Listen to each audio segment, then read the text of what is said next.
In this video, I'm going to demonstrate how to remotely look at another computer's screen on Windows and explain how to defend yourself against it. Remote computer control is useful if you have computers in different rooms, if you're a parent monitoring your kid, or maybe you just want to fuck with someone. By the way, this video is for educational purposes only. Enjoy. We're going to use a tool called Ultra VNC, which is a software that uses VNC for remote desktop connection. VNC stands for Virtual Network Computing, which is a graphical desktop sharing system to remote control another computer. So here I have VNC pulled up, and now we're going to have to configure the client. In case you didn't know, the client is the computer that you want to connect to, and the server is your computer. So we double click on WinVNC, and first you want to set a VNC password and a view-only password. So I'm just going to make both of them 1234. Really, nigga? Then you want to click on this advanced options button and check the disable tray icon. Then you just click apply, and there you go. A ultravnc.ini file should be generated, and inside of it is just the settings that we configured.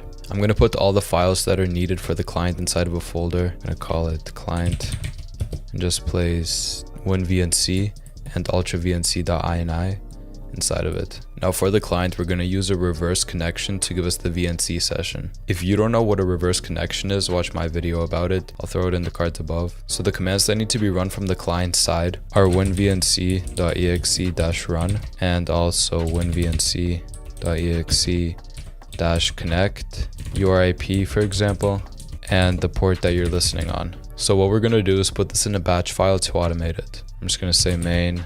But you have to change the file extension to .bat to make it a batch file. Now right click, edit, and we're going to start with @echo-off, winvnc.exe-run, and then the next command. So now we need to find our IP, and you can do this by typing ipconfig find IPv4, and here it is. So I'm going to copy it, put it in here, ::, and the port that I'm going to listen on later is 4444. So you just want to save that.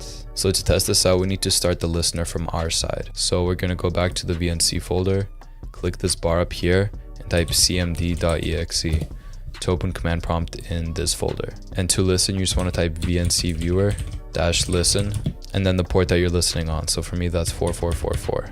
And a little tray icon should appear in the corner. Now whatever port you chose should be allowed through the firewall to receive connections. That's something I also explain in my vid, so if you don't know how to do that, check it out. And now let's test it out. So we're going to go back to the client folder, and I'm going to test it out on myself first and then on a separate laptop. So we're going to run main.bat and nothing.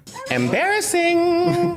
Okay, so I forgot something about the main batch file. What's happening is that the commands are running too fast and it's trying to reverse connect like right after this, so we don't even give the program a chance to run. And to fix that, we can just put the timeout command to wait for like 1 second. And we're also going to put start before the first command and before the second command. Now if we try running it, whoa.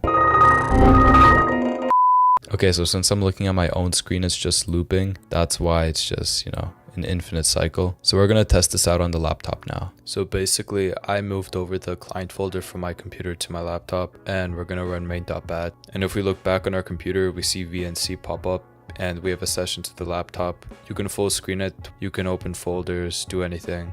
It's a fully interactive session, so yeah. Some cool features are file transfer, where you can upload files and download their files. It's just not working for me right now since the client is Windows 11 and I'm Windows 10. You can start a chat box where you just send messages, receive messages. And also there's this cool feature where you basically blur the client screen. They can't see anything, their whole screen is blurred, but you can still remotely use their PC, so that's cool. To protect yourself against this, don't download any files or programs that you don't trust, because they might just be a VNC file, and next thing you know, your mouse cursor is moving, your passwords are being stolen, whatever. So just be careful.